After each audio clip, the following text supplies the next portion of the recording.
Warning, incoming game over. Warning, incoming game over.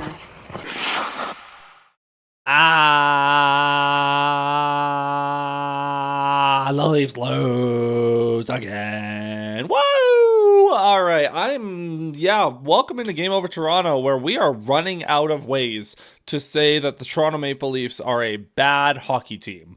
Bad. They stink. They suck. They're soulless. They have no purpose. They have no reason for existence.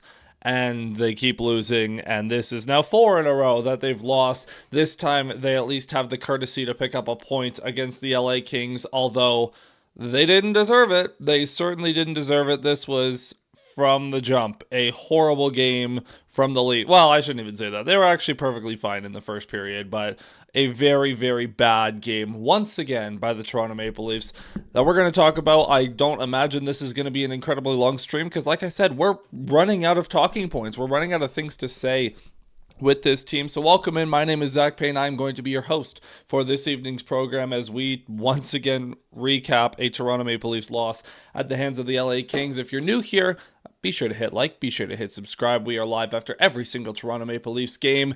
Now, the way that I structure these shows, those of you who have been here will know this, but first period, we are going to recap the game, just the what happened in this game. Second period, bigger story. Third period, smaller story. Fourth period, Q&A, but this is kind of an interactive show that I just run with you guys throughout. So, as we get started, I'm going to start with the game recap, and I see David's already in the chat giving us a recap of what happened. I assume that was for people who were checking in before the stream. This is bad. This is bad, man. And just off the top, I don't know how else, the level of apathy that I'm generating is very extreme right now. Like, I'm so checked out mentally on this team because I'm watching every game being like, yeah, they suck, they stink, they're not going to win. Is what it is. This is a bad product right now. This is a bad product. So getting into this one, no Auston Matthews, no Anthony Stolarz. Stolarz is a minor injury. Matthews is a minor injury. I imagine Matthews won't be out much more than a week, so he'll miss 3 or 4 games, and he'll be back. Stolarz, honestly, keep him out indefinitely because he sucks. So the top line for this one, they load up the top line with Nyes, Tavares, Nylander. Then Mermis is in for Philip Myers. Thank God, because Philip Myers was unplayable. Not that Mermis is much better, but he is a marginal improvement. So early in this one, Domi had a chance from the high slot on a one-timer that gets turned away as he shot it right into Kemper's chest. The Kings had a couple of okay chances early, but they weren't really getting quality early on. They were more so just forcing turnovers and cycling around in the offensive zone without really doing much with it, which was actually the first period, the Leafs were actually perfectly fine. Tavares takes a penalty. On that penalty kill, Carlo was unable to clear, which allowed the Kings to sustain some more good pressure, but they're unable to do anything with it. And then on the backs of, I think it was Benoit couldn't get it out of the zone. The Kings were able to keep it in the O-zone. And then McMahon steals it. He takes off, turns on the Jets, goes on a breakaway, and his shot just sneaks past Darcy Kemper to open the scoring 1-0. Very nice burst from Bobby McMahon on that play. He was on a line with Domi and Robertson in this game. That was the second line. Alas, the Leafs take a 1-0 lead. Maccelli and Waugh had a chance on a little 2-on-1 where they tried a little give and go. Maccelli was unable to get that second pass back to Waugh. Tavares, somehow with no momentum, almost got all the way across the crease on a little jam play where the play basically ground to a halt and he just took it to the net and almost got all the way across, but he was unable to bury it. Kempe fanned on a one-timer from a pretty good spot around the left circle for the Kings. And then OEL in the offensive zone, Bobby McMahon just wins a battle, takes his man down, no call, just wins a battle, gets the puck in the offensive zone, cycles it around. Ekman Larsson has a shot that he fans on, but he follows it into the corner. He sends it out front to John Tavares, who bangs in the, I guess, one-timer is what we'll call that, kind of a weird play, but just a bang-bang play. OEL to Tavares in front. Tavares buries it, gives the Leafs a 2-0 lead. William Nylander took a hooking penalty. There was a sketchy sequence at the side of the Leafs net, but they were able to clear it. And out of the box, Nylander got another chance, but he hit the post, unable to bury that one. And overall, it was a relatively quiet period overall. I know that was a decently lengthy recap, but in terms of quality, it was a fairly quiet period. 2-0 Leafs. We're feeling good. It's like, okay, the Leafs were skating a little bit with a little bit more purpose, a little bit more intensity. It felt like the Leafs were actually going to do something tonight. The second period starts and everything just goes sideways. So to start, the Leafs get hemmed in. They were avoiding danger, but they were getting completely hemmed in. Corey Perry in transition got a nice chance, and then back the other way, Michelli drew a call in transition that sent the Leafs to the power play. And on that power play, top unit does nothing. Second unit, though, Michelli did generate a very nice chance with a spin pass to the front of the net. McMahon had a bang-bang play. He was unable to beat Darcy Kuemper in front. And then in transition back the other way, Warren Foegele, Dennis Hildeby for the most part was perfectly fine. He was totally okay in this game. He was exactly what you expect from a third goalie. He had a couple of really nice saves. He also had moments like this. Warren Foegele from the top of the left circle, not a dangerous look, not a dangerous shot, beats Hildeby clean over the pad, under the glove, just beats him. Inexcusable. That can't go in. If this was Anthony Stolarz that gave that goal in, I would have been like, this is like horrible. Like, he just can't make a save.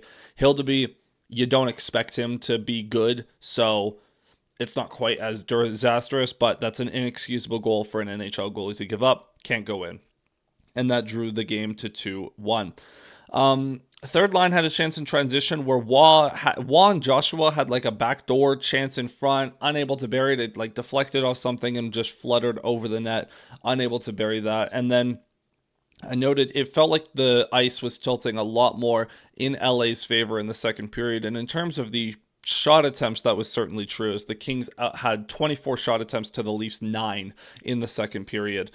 The Kings were cycling. They trapped the Leafs top line out there. The Leafs top line was out for like 90 plus seconds, and they got trapped in the defensive zone. Kevin Fiala was ripping around the zone, had a good shot attempt that was blocked, goes towards the front of the net. I think it was Byfield, took a whack at it. He doesn't get a good whack on it at all, but it deflects right to Kevin Fiala, right in his wheelhouse at the side of the net. He buries to make it 2-0, and Craig Berube gave an earful to William Nylander after that for his lack of hustle getting back on that play, and the Kings tie the game. Robertson had a very nice hustle play where the Leafs like ice it, but Robertson was beating out the icing, so Darcy Kuemper covers the puck. That's an offensive zone faceoff for the Leafs. Top line comes out. Nylander feeds Tavares in front of the net, and he tucks it home. His second of the night, John Tavares. Matt Nyes gets his second assist of the night. Tavares gets his second goal. Nylander gets an assist just like 90 seconds after the Kings tied it. Gives the Leafs a 3-2 lead. I noted here, the Leafs had 3 goals on 8 shots on goal through 40 minutes. The shots on, like, it was horrible from the Leafs, but they were at least opportunistic, and they were able to take a lead going into the third period. And as we've noted before, if this was last year, that is an automatic win. The Leafs dialed in defensively last year. Anytime they had the lead after the second period, it was wraps. But this is a new team that is notably worse, and so, of course, the game would not be over there. Right away, Hildeby had a turnover behind the net. He was lucky to recover to make the first save. And then the second chance, a slap shot missed the net. O'Reilly blocked it. Something happened in front. The Leafs somehow escaped that situation. There was a missed tripping call against Matt Nyes, where Nyes in the defensive zone was swinging behind the net, gets tripped up right in front of the official. No call. Drawing penalties has been a problem for the Leafs this year, even when they have had the puck. Hildeby had a great save on a rebound chance, and then back the other way, Nyes had a one-timer chance that Drew Doughty blocked. It was a fantastic block by Doughty. Hildeby had another couple of good saves in front. There was one on Corey Perry at the side of the net. For most of the third period, Hildeby was playing really, really good to try to hold the lead for the Leafs. He was not getting much help from his teammates.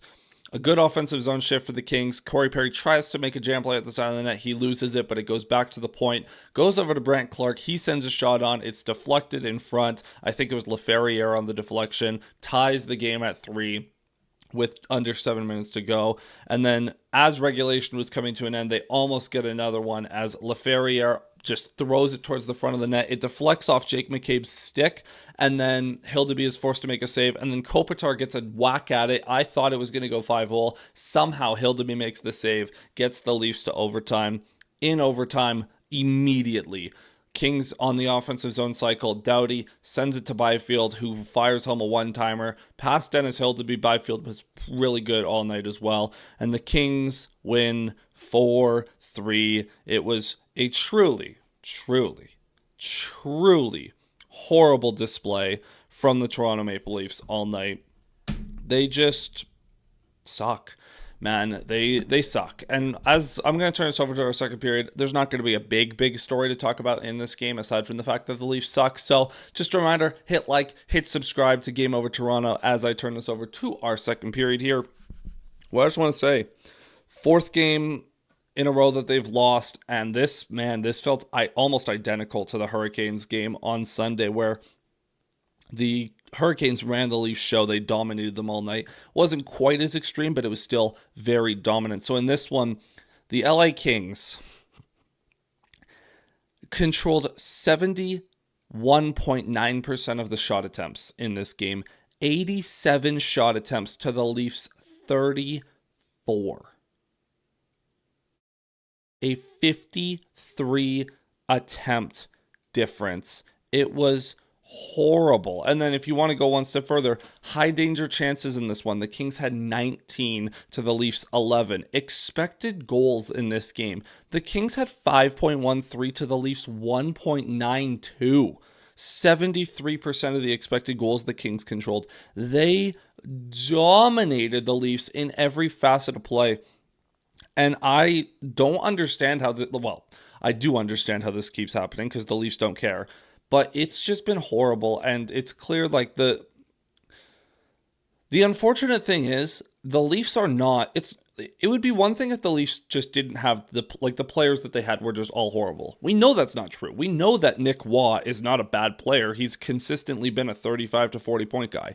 We know Dakota Joshua is not a horrible player. He's been bad this year, but we know he's traditionally not a horrible player. We know that. Pick a player. Bobby McMahon had 20 goals last year. We know that the Leafs have good players on this team. This system is just, they are not resonating with this system. We saw last year the Leafs were more possession-based to start last year because they still played a little bit of the Keefe styles. And then as the year wore on, they progressively got worse and worse at maintaining possession. And then you got to the playoffs and they turned it on and they were at least able to capitalize on chances. They beat a bad Ottawa team and then they go toe-to-toe with the Panthers, whatever. This year, they look a lot more like the second half of last year where they just can't control possession at all. They don't value the puck. And by they, I mean Berube. Craig Berube does not value the puck. And he's done a horrible job. The Leafs players have done a horrible job. It's just been bad all around. And again, it's not that they're lacking talent. They're lacking, for the people listening, I'm wearing a shirt that says The Passion. They are lacking passion. They don't have any desire to win. They don't have any desire to get the puck. They don't have any purpose when they're on the ice. They're just aimlessly skating around.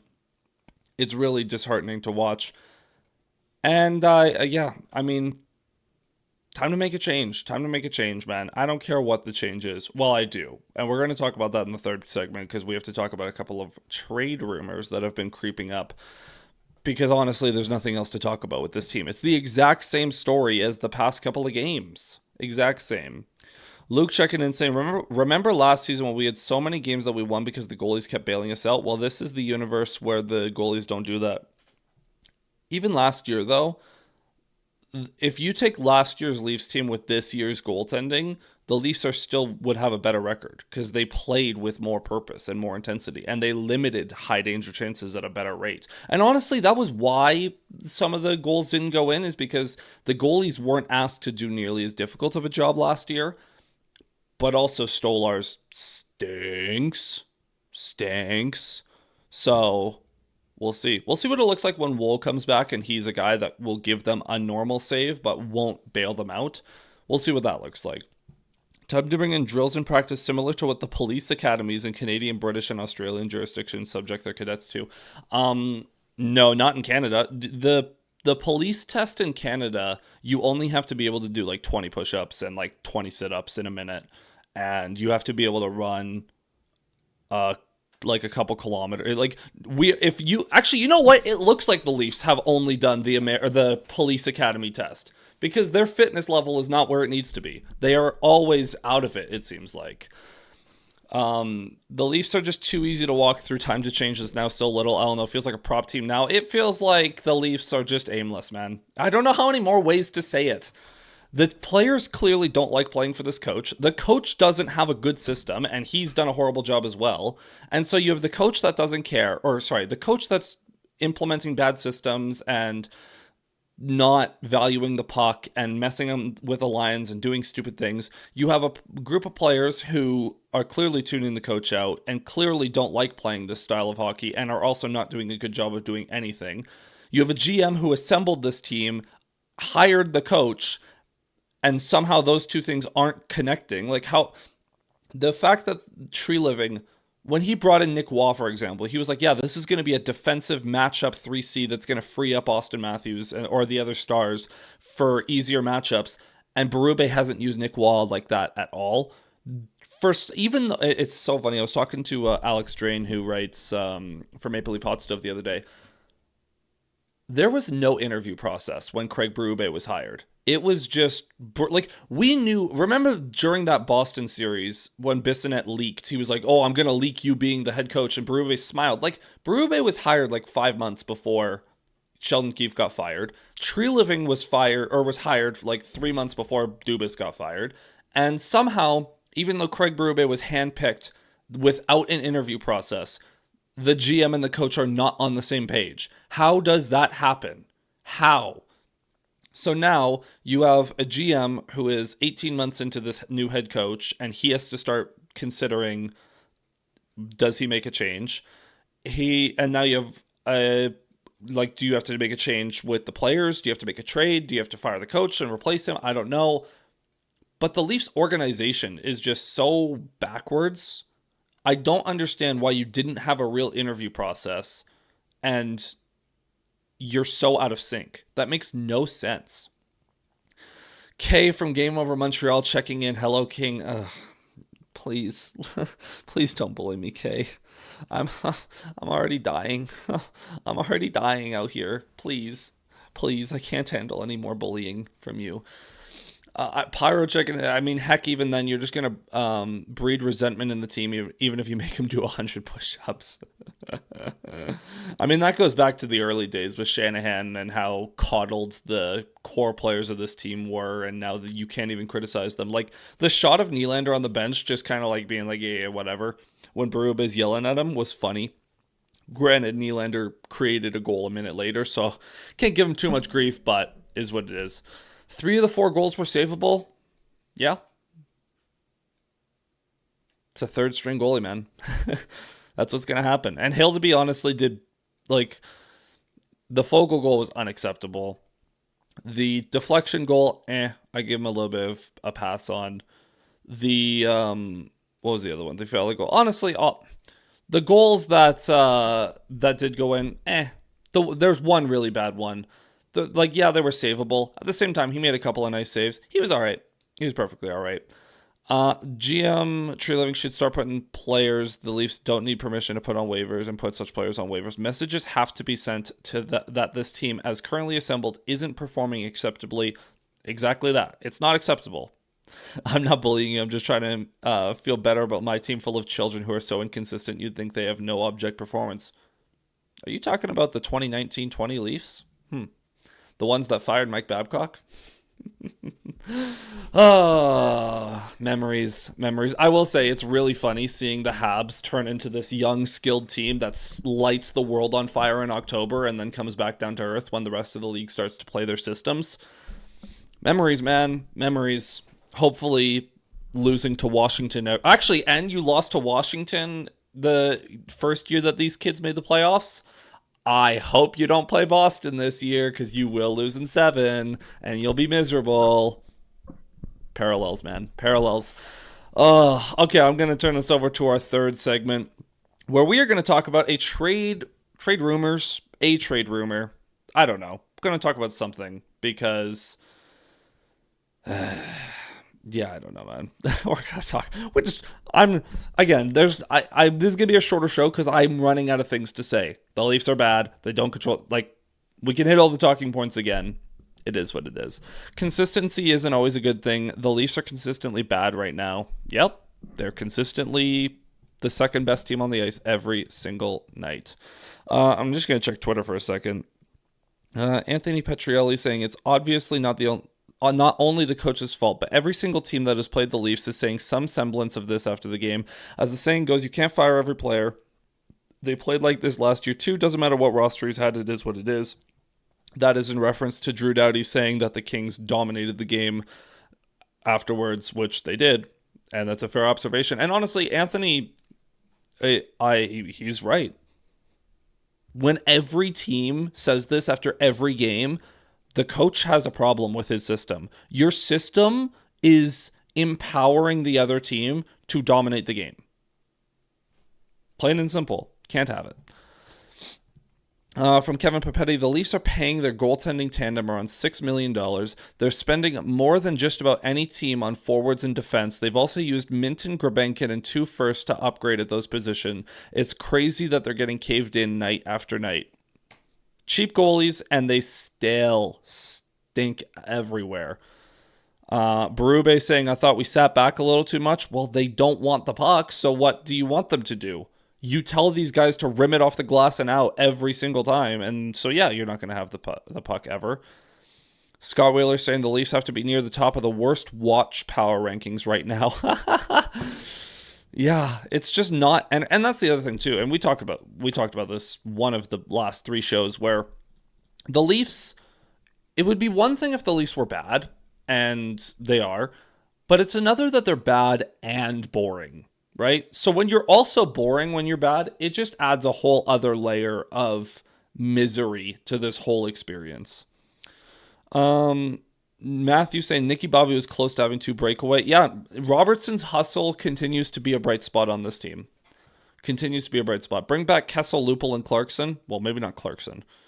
I love Joffrey Lupul. Love me some Phil Kessel. I mean, Kessel would just be a better version of Robertson, I feel like, with worse hustle, but better offense, obviously. Lupul, man, I miss Lupul. Good days. Good days before the Leafs threw him on Robidaw Island and he got mad about it. That was a weird sequence. Anyways, trade that I wanted to, well, not trade. Whoa, haha, not breaking anything on this show. Sorry. Trade rumor I wanted to bring up on the show. There was a lot of talk about the Leafs and Flames working on something, and the Leafs aggressively pursuing Flames defenseman Rasmus Andersson. And to that I say, nah, I love Rasmus Andersson. Great player. It's not going to happen. And I love every year that the Calgary, for the last 3 years, since Tree Living has been GM of the Leafs, the Flames have held exactly what the Leafs want in some capacity. The first year, it was Tanev and Zadorov, and the Leafs were willing to trade a haul for Tanev and Zadorov, and the Flames refused to trade with the Leafs because they don't want to trade with Brad Treliving because Murray Edwards holds a grudge, and he's really stupid. The Leafs would have paid a king's ransom for those 2. They didn't. They got Tanev in the end. Works out, but they didn't get Tanev and Zadorov. Last year, it was the Rasmus Andersson was one of the names floating around. Kadri was another name floating around. And again, the Leafs were very interested in these players, and the Flames once again refused to trade. And then this year, once again, the Flames have Rasmus Andersson, who has been linked to the Leafs in trade rumors. It's not happening, guys. The Flames are just using the Leafs to pump up the value. Murray Edwards will not trade with Brad Treliving. I know Craig Conroy is the GM, but Murray Edwards is above him. It's not going to happen. They're not going to trade. So until such time, until we're proven wrong on that, until they do make a trade, it's going to be an obscene overpay. It's not going to happen. Second of all, let's play the game where, okay, the Flames are willing to trade with the Leafs. Rasmus Andersson, right-handed, puck-moving defenseman, not great underlying since Ryan Huska became the coach over there, but he was really good under Sutter before that. He is a good right-handed defenseman. He's not quite as good of a playmaker as Morgan Riley, but he scores a few more goals. What's the point? Because Rasmus Andersson has 1 year left at $4.6 million, and then he's going to ask for probably $10+ million. He probably won't get it, but he'll get $8 or $9 million at least. He's going to get a big extension, and he's a good defenseman. He's not great. He's not a number 1, and he would just help the Leafs be more of the same. And the Leafs don't have assets to trade, which means it would cost Easton Cowan and Ben Danford and probably something else on top of that. Are you guys trading Easton Cowan right now? Because I don't want to. They need some sort of blue chip, or maybe even not blue chip, some sort of good prospect that's close to NHL ready that can come in and help out for cheap.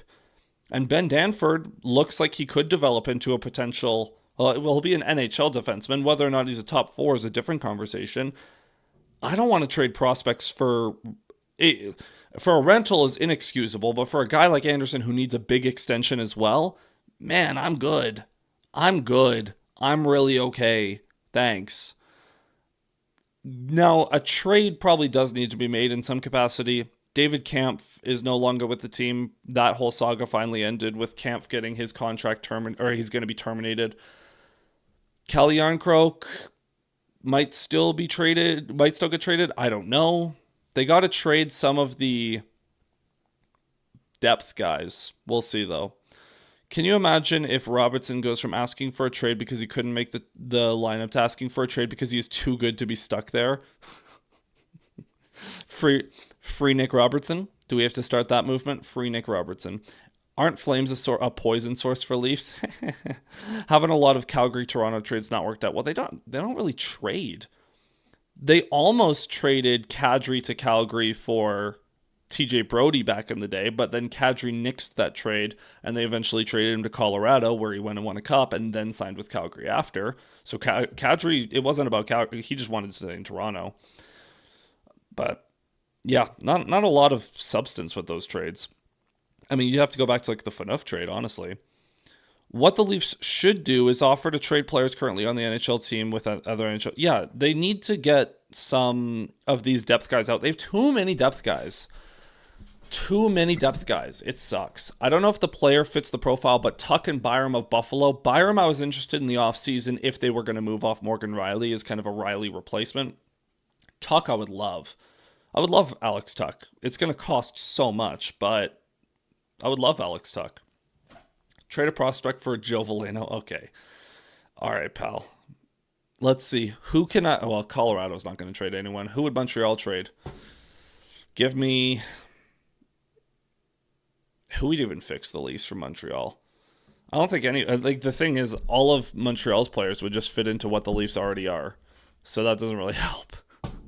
I can't even make a joke. You see how defeated I am, Kay?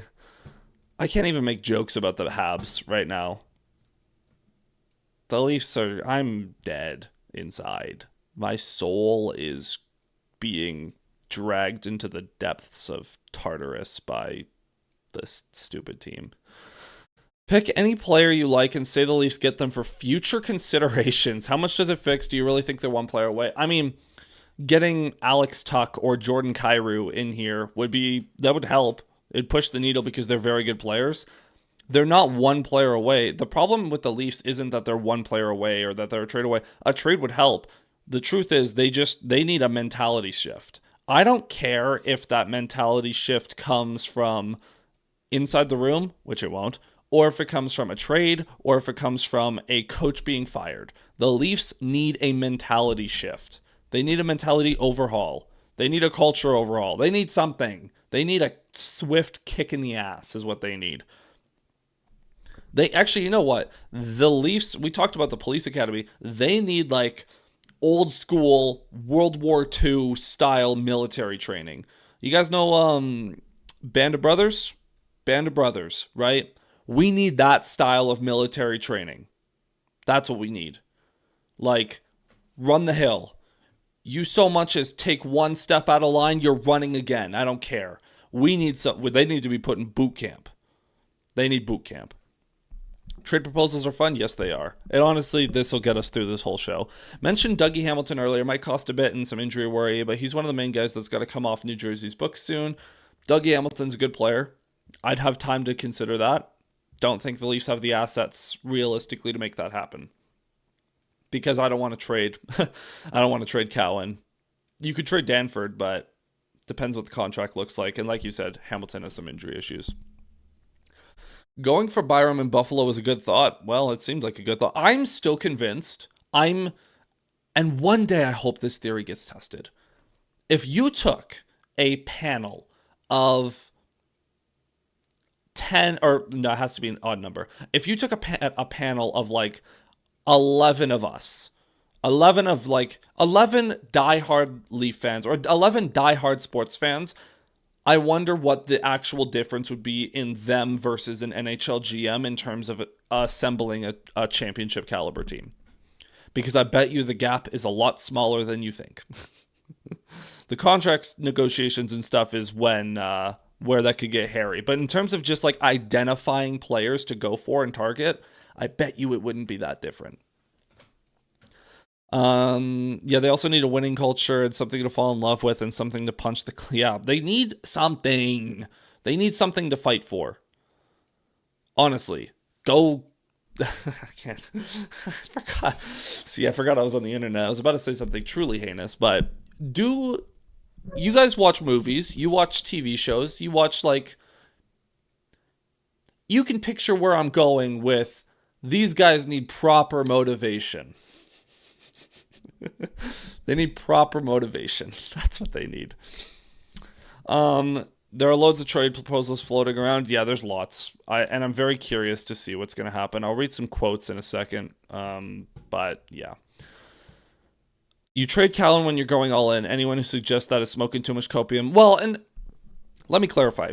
You trade Callan for in the right deal, as in, like, if the Blues want to trade Jordan Kyrou, for example, yeah, I'll trade Easton Cowan for Jordan Kyrou because he's 27, he's a proven star in this league, and he's a very good offensive player. But you don't trade Cowan for Rasmus Anderson, especially if you're not going to extend him, right? Levels to this. Toronto trades a 6th-round pick for a pair of knee-high boots, a whip, and latex gloves. Oh, Pyro. That's not even what I meant. That ain't even what I meant. I meant more so like, who do these guys care about? They need motivation. I need like some Mario stuff, like Bowser. Go take Princess Peach and make the Leafs go save her. You know, we need something like that. That's what the boys need. JT looked like a real captain tonight. If Matthews played as well as JT, we would be on a winning record. I don't believe that. Matthews scoring 2 or 3 more goals wouldn't change the fact that the Leafs don't get a save and their defense is horrible. And Tavares had some horrible that top line had some horrible defensive sequences tonight. That's what the boys need. Worth a shot, maybe. The Leafs on 15 shots scored 3 goals. Who would have thought they scored? Yeah. The Leafs have been elite on converting on chances this year. It's going to regress at some point. It's keeping them in games. The fact that they had 3 goals on 8 shots through 2 periods was hysterical. And you know why it is? Guess who has Darcy Kemper in fantasy? God, I love everything. I will say too, I had my favorite parlays to do, not even parlays, my favorite bets to do are to combine like a goal scorer with a team to win. So like Matthews to score and the Leafs to win, for example. Tonight I had the Kings to win and I had Kopitar to score. And when Kopitar got stopped with 12 seconds left, I was so mad because I was like, the Kings are going to win. We see the writing is on the wall and Kopitar could have got me my money. So that was frustrating.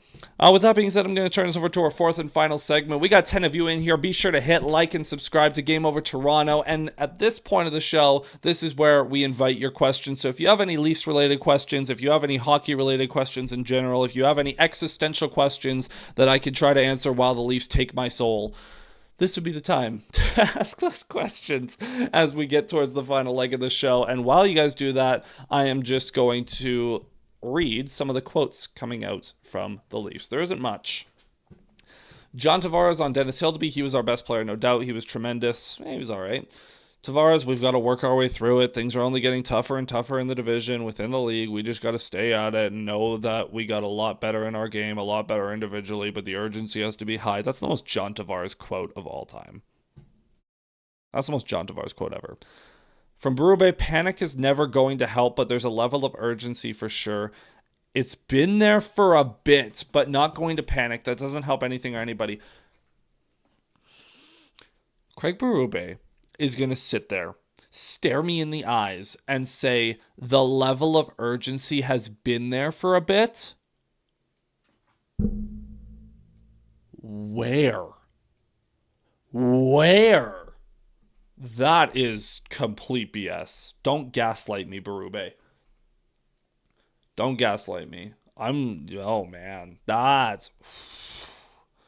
Read the room, man. Just read the room. I've got no words for that. I've got no words, man. I don't even know what to say. What do you say to that? Berube, what went wrong against the Kings? It's confidence for me. Plays are there. We're not making them. It's just not seeing it well enough right now. We got to pick up our pace. We have to be more confident in those plays. How about you try to get the puck? Or hold the puck when you have it? Have we considered that? Have we considered, maybe try to keep the puck when you have it? Unbelievable.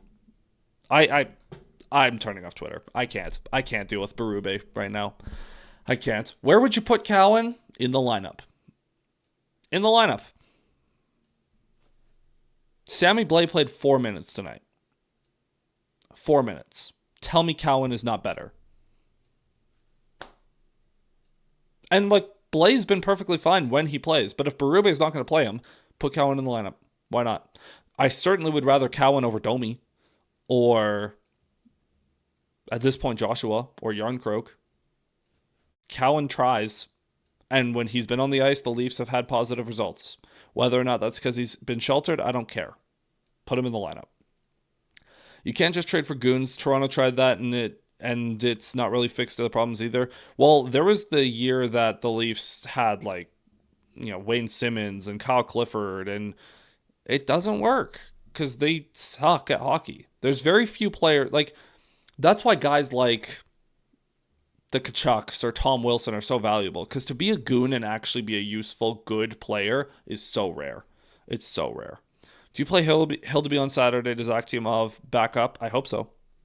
Keep Stolarz out. Keep him out. Keep him away. Start Hildeby on Saturday against the Blackhawks. Blackhawks will probably light you up anyways, but who cares? Just try. How about the Leafs try in general? That'd be a great idea, Pyro, but I think that is too intelligent of an answer for them to attempt. Okay, question, why? Because when there is pain you can inflict, why would you resist? Why resist? And if you're a Leafs fan, if you're a Leafs fan at this point, you have a torture kink. So it's like a car crash. It's like the most horrible accident you've ever seen. You can't help but watch with both eyes open. Do the Leafs have much cap? Let's find out. They have a little bit of room. And honestly, they can make room by simply trading one of their 1,000 depth pieces that they have. So they're listed with 500K right now, but they also have 13 forwards and 7 defensemen on the roster. If you sent Dakota Mermis or Philip Myers down, there's another 800 grand. That gets you to 1.3. If you sent Sammy Blais down, that gets you to 2 million. So you can definitely make room. And also once one of the goalies goes down, that's another 800K as well. So the Leafs, if they move some bodies around within what they can do, you can get to about 3 million. You can also trade a guy like Calle Yarncroke. That'll free up 2 million. They can make room. I like the post-game stream. I'm watching the Oilers post-game. Very interested. Yeah, David, thank you for checking this game out. You enjoy the Oilers game. Hopefully they give you more entertainment than whatever this was. The Oilers also suck, but at least they have Connor McDavid. If I'm the okay, I can't. Pyro, I can't. We can't keep talking about latex. Relax. Being a sports fan is just saying, let's go to the torture labyrinth over and over again. Is it? Is it? Is it? I don't think so. I don't think it's supposed to be. No.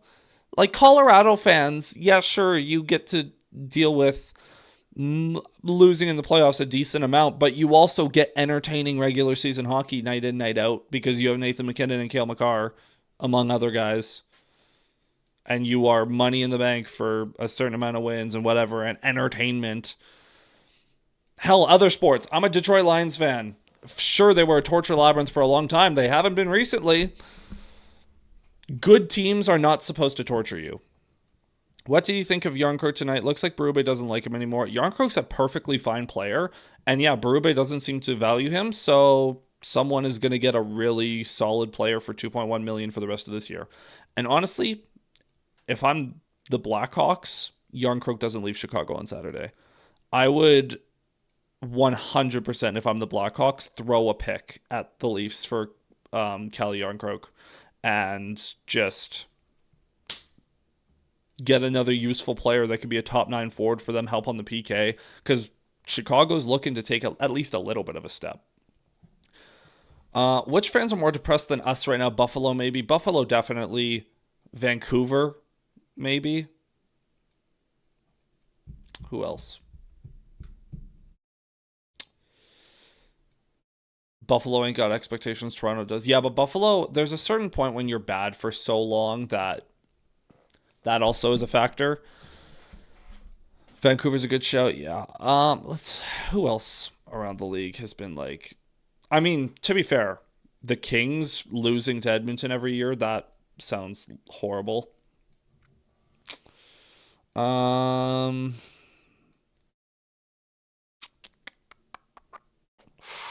Detroit? I don't know. Because every other team that's bad is trying to be bad. Calgary, no. Because Calgary is always the same. They're not tortured in the same way because they're just bad. They're always mediocre, and now they're actually properly bad. Calgary fans are ecstatic that the Flames are bad right now because they've been begging for a true tank for years. So, yeah, not the Flames. Rangers just, yeah, to an extent. I don't know, though. I do not know. Anyways, okay, I'm going to do it again. I'm looking at Twitter, see if anything else, any other quotes. Wouldn't be surprised if Jacob Quillen... Oh, right, I forgot about Jacob Quillen. Why isn't Jacob Quillen in the NHL as a 4C option? 14 points in 13 games with the Marlies, and they're currently playing Steven Lorentz as the fourth-line center. Try. Jacob Quillen absolutely deserves a shot. Him and Cowan should be in the lineup on Saturday. Kay saying Flames and Sharks is hilarious. End of the second period. Oh my lord. The shots are 27-6 for Calgary. What on earth? See, this is the thing. Calgary's going to lose this game. Actually, 27-6 and it's 1-0, you say? Give me a moment. I'm just going to quickly go bet on the Sharks money line. Don't gamble, kids. But in this case, when you have such a prime opportunity to make some... Give me Sharks money line. Yeah. Let's go. All right. Sharks. Sharks to win. Plus 375 so far. Woo! I'll take that. Sharks are winning this game. That is a Zach guarantee. Although the last Zach guarantee was that the Leafs would win anything. So... And the one before that was that Carolina would make the Cup Finals once of any of the times they've made the Conference Finals. Carolina's the team I always pick to win the Cup Finals, or to make the Cup Finals, and they never do. So it's kind of like how a lot of people would pick Colorado every year, and then the one year they didn't, Colorado won the Cup. That's how I feel with Carolina. This is the year that I'm not picking them to win, so they'll probably win. Game over Sharks now. Would be more entertaining. So Macklin Celebrini, is he going to make Team Canada? Leafs don't have the cap to bring anyone up. They can send someone down. They could just send someone down. The Leafs have so many bodies that you just send anyone down. And plus, yeah, as you say, Kampf is off the books tomorrow, so that also frees up money. But literally send Philip Myers down, and there's the $850K you need to bring up Quillen. Quillen makes $875.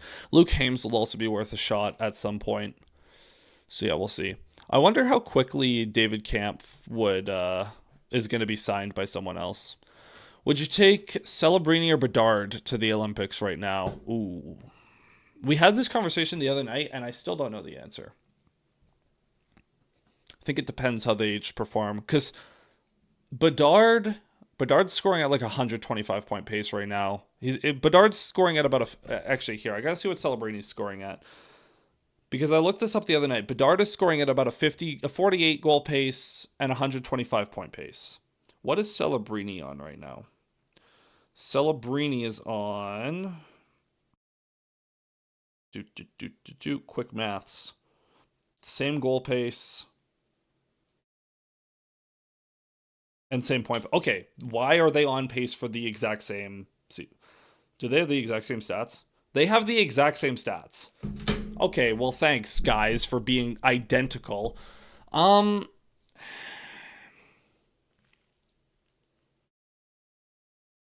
Suzuki might be the one I'd go for the... Don't flatter K, okay? Don't flatter the Habs fan, Pyro. That is not what we're doing here. Don't do that. This was not a Habs question. Don't make the Habs fan... Do not make the Habs fan feel welcome. I need to see Team Canada's roster projection. I want to see if they have more lefty or righty centers, because that is unironically going to be the difference for me. So McDavid, McKinnon, Cirelli, Suzuki, and they're split 2-2. They got Celebrini on the wing for here. He's not an option here. He's going. Yeah, Suzuki will be on there. Okay, righties versus lefties. 1, 2, 3, 4, 5, 6, 7 versus, or 8, 9 with the extras. Okay, we're gonna take Celebrini. We're gonna take Celebrini because we need lefties. That is literally the only thing I can think of, because they're both meh. They're both pretty bad defensively.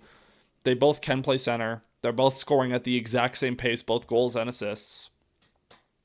Yeah, I'll take Macklin for the handedness thing. That's literally the only thing. That felt mean. I take it back. Okay. Celebrini partially to piss Bedard off, to give him some vinegar and piss for his development. The real answer here, I'm looking at this roster projection from Daily Faceoff, and they have Tom Wilson on it. The real answer is take Bedard and Celebrini and don't bring Tom Wilson. What was this other one? Yeah, both of them have Tom Wilson. Don't bring Tom Wilson. That's the real answer. Take both. And then figure it out at camp or practice, whatever. Because based on what they've done so far this season, they need to be there. And also, Hockey Canada should want to have both of those guys at the Olympics to be around the vets, because they're the next generation. Celebrini played with Crosby and McKinnon at Worlds. Yeah, he's already been around it. Celebrini's going to be there. I think you should also find a way to get Bedard there. Should, in theory. Wilson ended up suspending too. Yeah, well... The difference is, like, at the Four Nations, I understood why Canada was, like, so leaning so heavily into the physicality, because it was NHL rules and you could get away with murder. But with the Olympics, the rules are different. So, no, this is a get me as much skill into this tournament as possible. Because you also have to match the skill of the Americans, or try to match the skill of the Americans. Team USA is loaded with talent. And so you have to find a way to outplay them without relying too much on McDavid and McKinnon and Crosby. Because for as much as those guys have the clutch it factor that some of the American guys don't, the rest of the Canadian lineup is notably worse than most of the American lineup. So give me as much skill as we can, boys. Much skill as we can. Hughes is going to be USA's best guy. I'm going to put $5 on it. Ooh, that's a bold choice. I like it, though. I like it. That's a good bet. I think they're better at D. What's Canada's D? Taves Makar. I mean, we do have Makar. We do, in fact, have Makar. But I mean, you look at like Shea Theodore, Thomas Harley, Josh Morrissey. Those are good defensemen.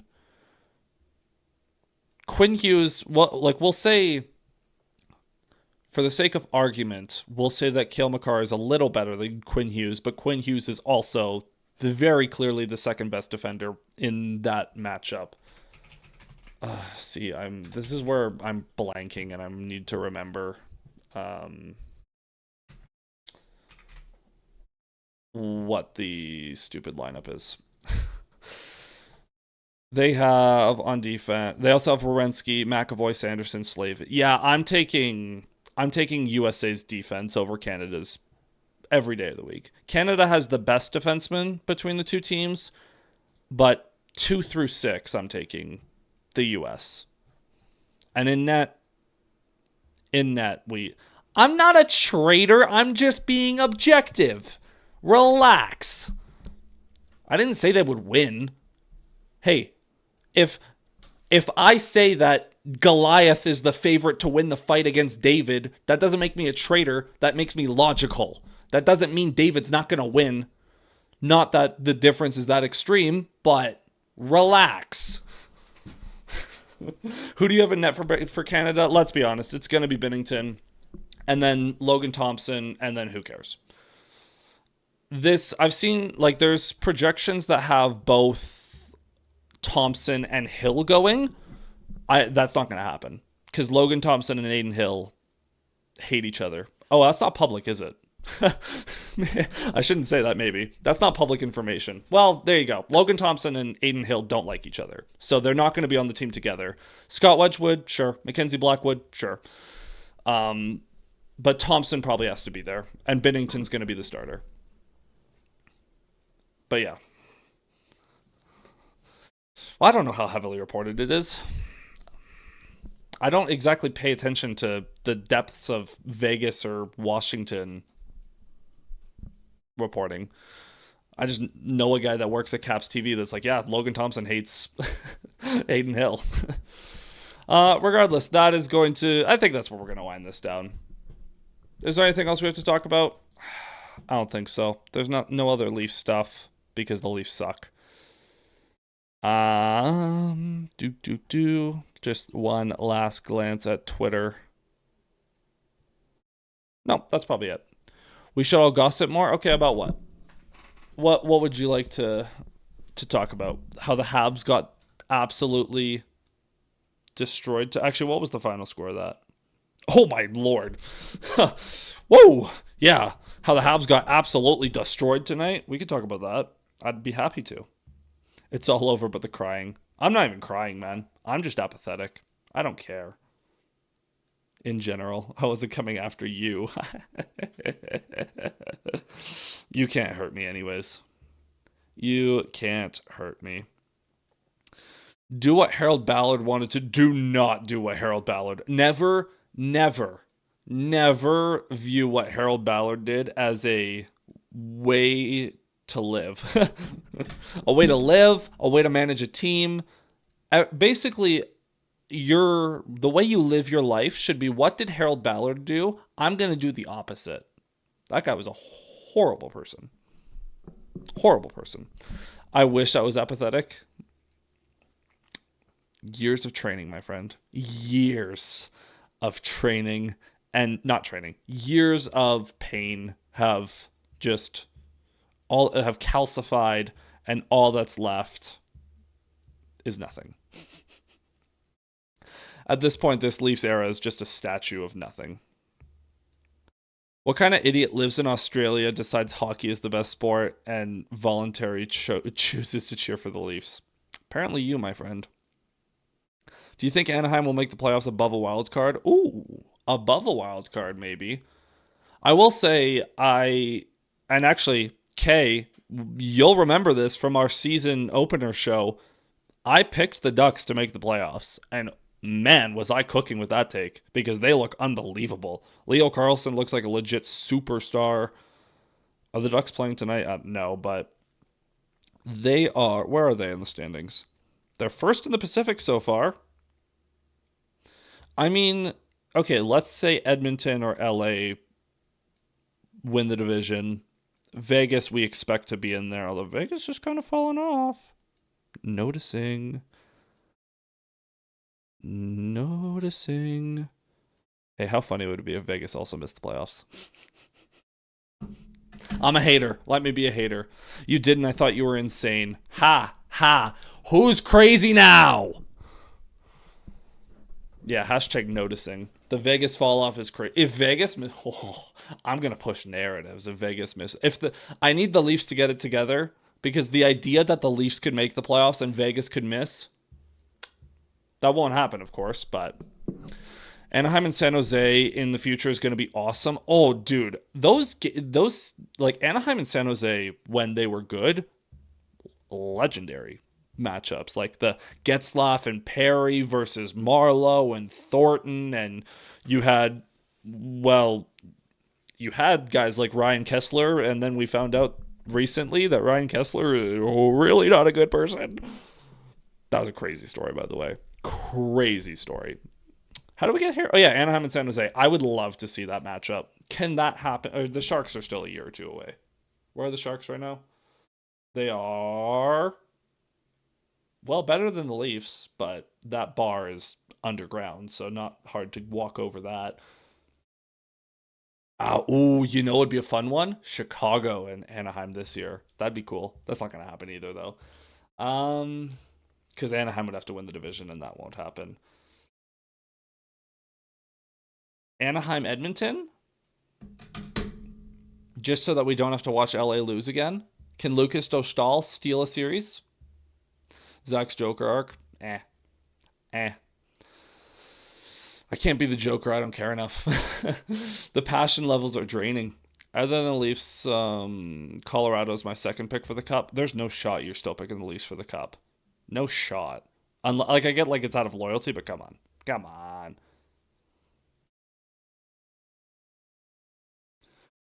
With how the contracts of their Sharks are... What? With how the Sharks have their contracts set up, they're set to leave a rebuild end of next year. Yeah, I see it. You know what? Gut feeling. Anaheim knocks out Edmonton in the first round this year. I can see it. Pyro. I hope so. Because, God, I hate the Oilers. You know how mad I got in Game 3 when the Kings were about to take... Or no, was it Game 4? When they were about to take a 3-1 series lead. And Quinton Byfield failed to clear the zone and Evan Bouchard scored a goal to tie the game with like 20 seconds left. I hated my entire existence. My entire existence. There's only one thing I hate more. Well, Boston. As a Calgarian, I still hate Edmonton a lot. But there's only one thing I hate more than the Edmonton Oilers. And I don't have a reason for this, but that's Evan Bouchard. I hate that guy. He's not good. He's bad. But he has a very punchable face, and I just always want him to lose. And he's so smug, and he gets all these points handed to him by McDavid and Draisaitl. I hate that guy. And when he scores in the playoffs, I want to rip my eyes out. Anyways. I hope Anaheim does, in fact, beat Edmonton. I hope Edmonton misses the playoffs. Habs versus Boston. Okay, I saw that. You put that message back in the chat.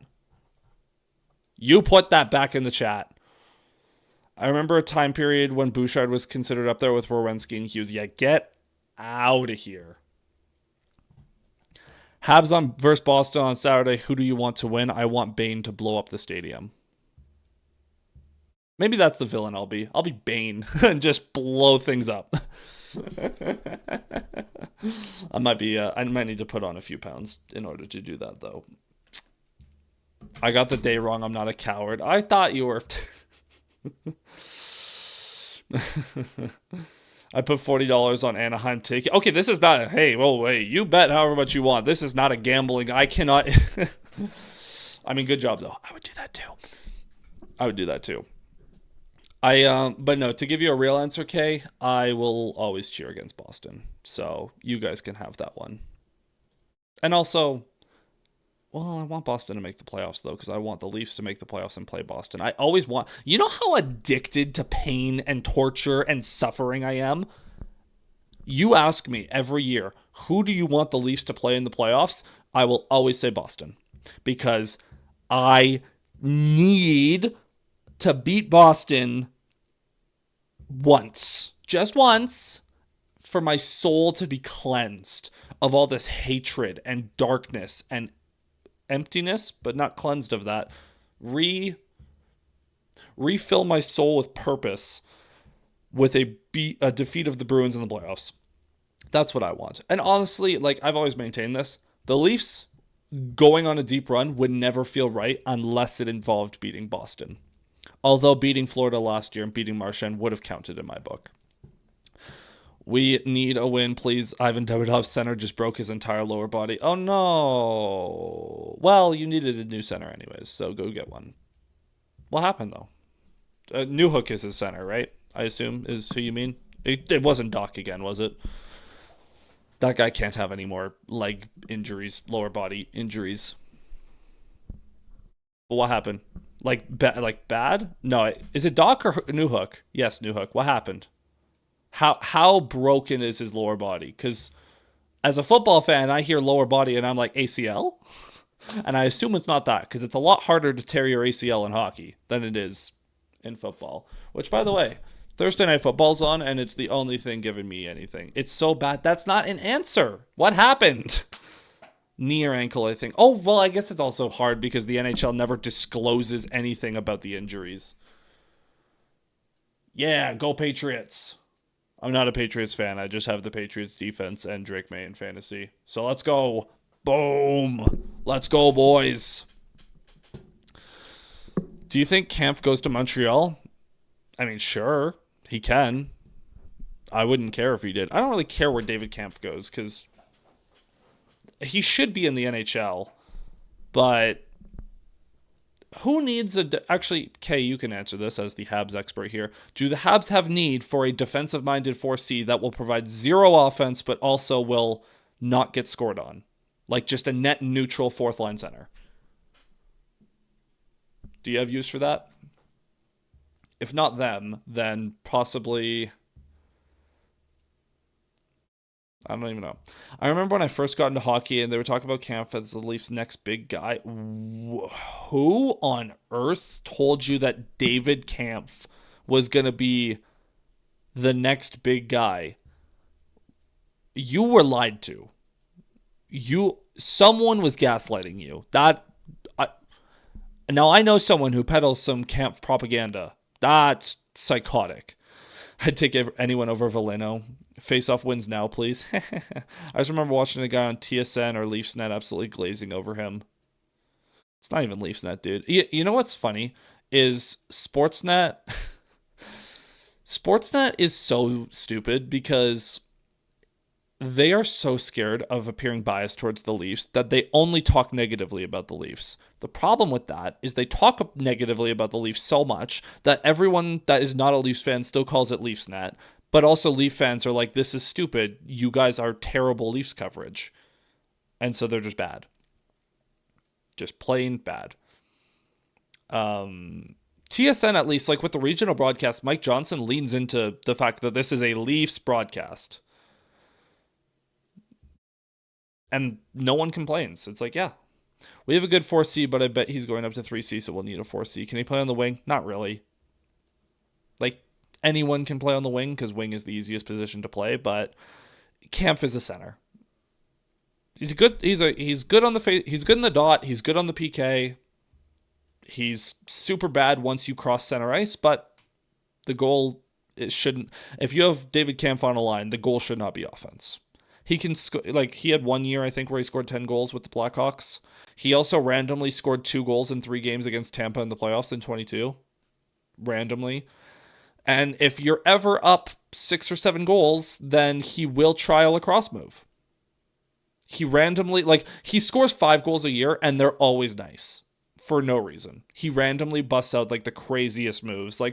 Actually, you might, I don't know if you'll remember this, Kay. He tried a lacrosse move against the Habs in a game 2 years ago, where he tried a lacrosse move up 7-1 or something. New team name, the Toronto Maple Griefs. No, we're entering Maple Laughs territory again here. That's where we're heading. Hopefully Lawton is back soon. Hopefully. It's weird that Scott Lawton is the linchpin that holds this team together, man. Yes, I remember. Those were the days when Auston Matthews was scoring 69 goals. With your fourth line, net neutral is good enough. Absolutely. I mean, when he was the best version of David Kampf that we saw was when he was the Leafs' third line center and his wingers were Ilya Mikheyev and Pierre Engvall. That line was the ultimate net zero line. Like, oh my lord, that line could have solved climate change. They were so net zero. Nothing happened when they were out there. Absolutely nothing. Like, holy, send those guys to China, you'll solve climate change in a week. Like, unbelievable. So he's very capable of being a defensive first center and like leading a defensive line. He can have Josh Anderson or someone else. Yeah, he needs speed. He needs people who are fast and that can mess things up in the neutral zone and probably get in on the forecheck. So I only ever see Josh Anderson when he's the best player in the world playing against the Leafs, but when he's a normal, mediocre player, not playing the Leafs, maybe he could do something. I don't know. Is he physical? Nah, not really. Like, he's probably physical by the Leafs standards, but he's not physical. He's just a guy. He's a body. He'll block shots. That's about as physical as he'll get.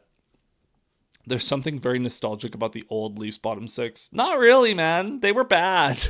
Who was the fourth line that year? Was Spezza? Who was out there with Spezza? I need to look up. Leafs lines versus Tampa, Game 7 of 2022. That's what I need to see. Game 7 lineup. It was Spezza. Oh my lord. Okay, maybe this is nostalgic. The lines were Mikheyev, Kampf, Engvall. This is for Game 7 2022 that the Leafs lost 2-1. Not the year they beat them. It was Mikheyev, Kampf, Engvall, Spezza, Colin Blackwell, and Andre Kasha. You remember that? Those were good times. Muzzin, Brody, Zaitsev. Zaitsev wasn't there. The D pairs were Morgan Riley and Ilya Lyubushkin, Jake Muzzin and TJ Brody, and Giordano Hall was the third pair. Jack Campbell was in net. The second line was Kerfoot, Tavares, Nylander. The top line was Bunting, Matthews, Marner. Man. Those were the days. Can you believe the Leafs almost beat the back-to-back champ Tampa Bay Lightning with that lineup? They were that was the closest series I've ever seen in my life. Like, the total goals of that series were like 26-25. The expected goals were literally 50-50. The shot attempts were 50-50, and it just came down to Game 7, and Nick Paul, of all guys, blacked out and had a couple of nice goals. Man, I remember your 2020. Okay. Actually, you know what? I'm curious. See, now torture kink. Now let's see what the Leafs lines were against the Habs in Game 7 to make Kay happy. Because I've been mean, and so I'll be nice. So let's reminisce. These were the Habs lines in that game. Game 7 against the Leafs. The Habs won 3-1, 4-1. Who cares? They won. That's all that matters. Their top line, Thomas Tatar, Philip Deneau, Brendan Gallagher, was the top line that put Matthews and Marner and Hyman in a box and never let them out. Second line, Toffoli, Suzuki, Caulfield. Rookie Caulfield. This was like his 5th playoff game because they scratched him for... it was not 4-3. Nylander was scored with like 1 minute left. Caulfield, yeah. And then third line, Byron, Kotkaniemi, Anderson. And fourth line, Armia, Stahl, Perry. Like, half of that lineup, most of that lineup is just guys that randomly played well. Well, hold on. Randomly played well after Game 4. In Games 5, 6, and 7, and I'll give Paul Byron the Game 1 shorthanded goal that he scored. That was really nice. But for Games 2, 3, and 4, I've never seen a playoff series in a 3-game stretch be so one-sided, and then the next 3 games be so one-sided the other way. The Habs could do nothing in Games 2, 3, and 4, and then the Leafs were like, good enough.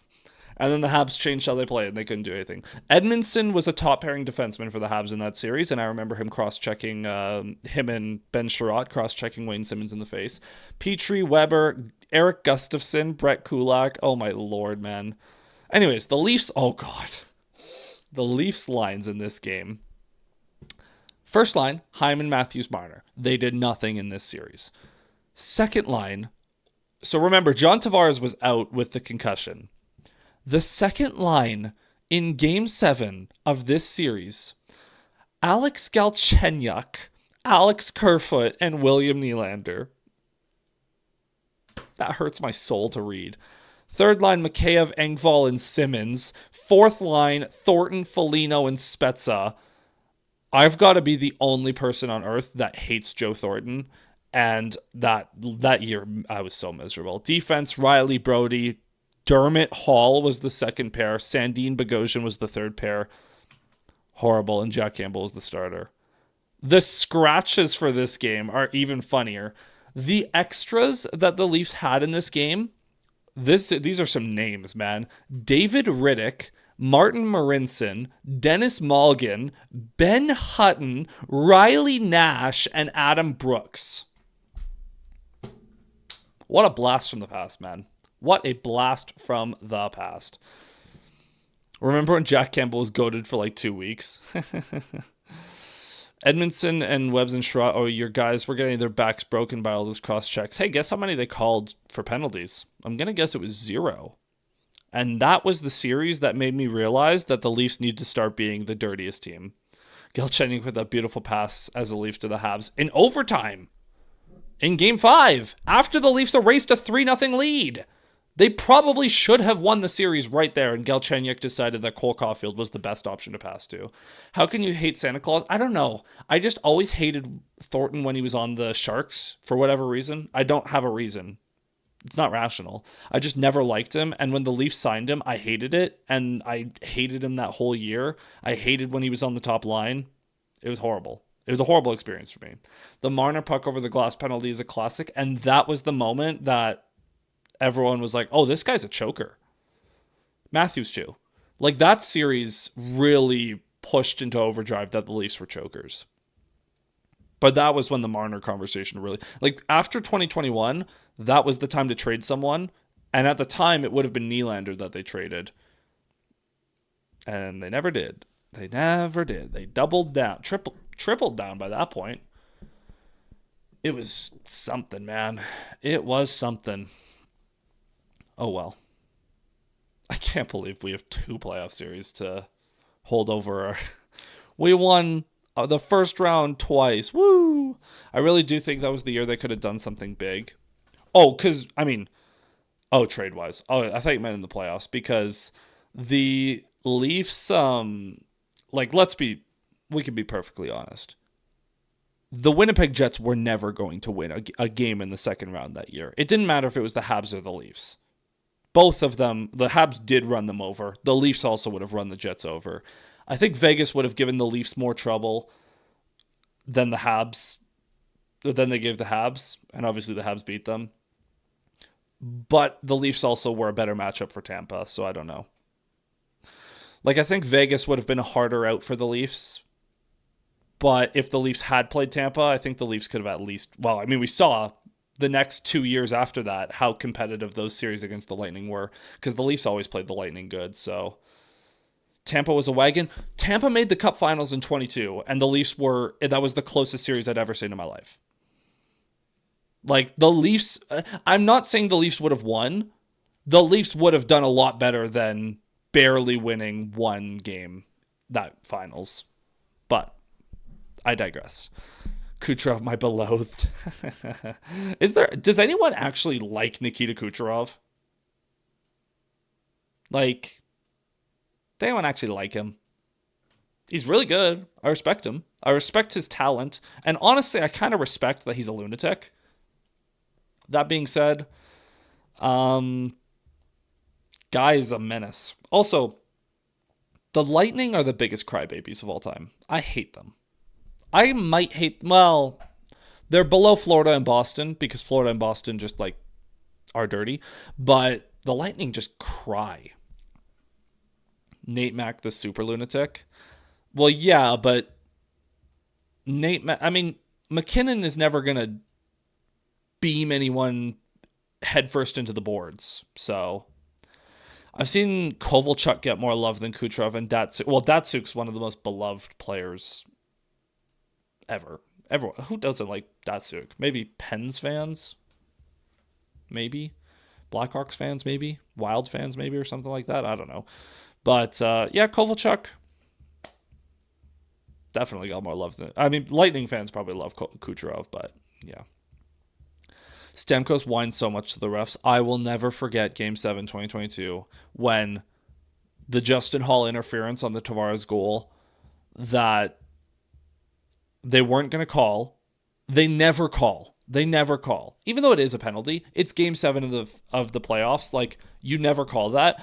And the second it happened, the entire Tampa bench, Stamkos stops playing, and he just immediately throws his arms up and is like, "Hey!" And they call it.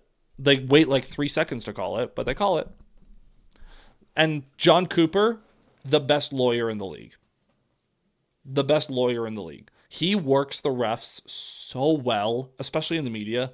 He works them so well. I hate John Cooper because I have a hatred for John Cooper because of how good he is. So, yeah. Okay, there's a lot of extra lawyer derogatory. No, I mean that as a compliment. I actually mean that fully as a compliment. Like, he's so good at what he does. I wish John Cooper was the Leafs coach because he's so good at what he does. So, but he loves Nick Suzuki, so I could forgive him for that. Maybe that is derogatory. That's derogatory of him. All right. Now we'll wrap up. Thank you so much to everyone for tuning in. Thank you to everyone for checking out the chat and hanging out this evening. This has been an absolute blast following another Leafs loss to the LA Kings. 4-game losing streak for the Leafs. There is no light at the end of the tunnel. Or actually, what's that, what is it, Metallica song? If you see a light at the end of the tunnel, then that's just a freight train coming your way. That's how it feels to be a Leafs fan right now. So, lasted longer in overtime than the Leafs did. And hey, I put in more than a full 60 minutes, more so than the Leafs did. So, there you go. That's how you do it. So, for everyone that's still here, be sure to hit like, hit subscribe to Game Over Toronto. Again, ring that notification bell so that you don't miss any of the future streams. We'll be back on Saturday following a game against the Chicago Blackhawks that, let's be honest, the Leafs will lose, probably. Hopefully that reverse jinx goes through. We'll see how that goes. So we'll be back in a couple of days. Never mind the first for the rubber salesman. First to get Zach onto the Leafs. Dude, you know what? I'd be able to help with one thing. I could draw a penalty because when I get hit, I won't be getting up, but it's going to look bad and that'll draw a penalty. So with that being said, have a good night, everyone. I'll see you in a couple of days. Go Leafs, go. Actually, they don't deserve that. Screw the Leafs. They suck. But you guys are awesome. You guys make this enjoyable. So, cheers, everyone.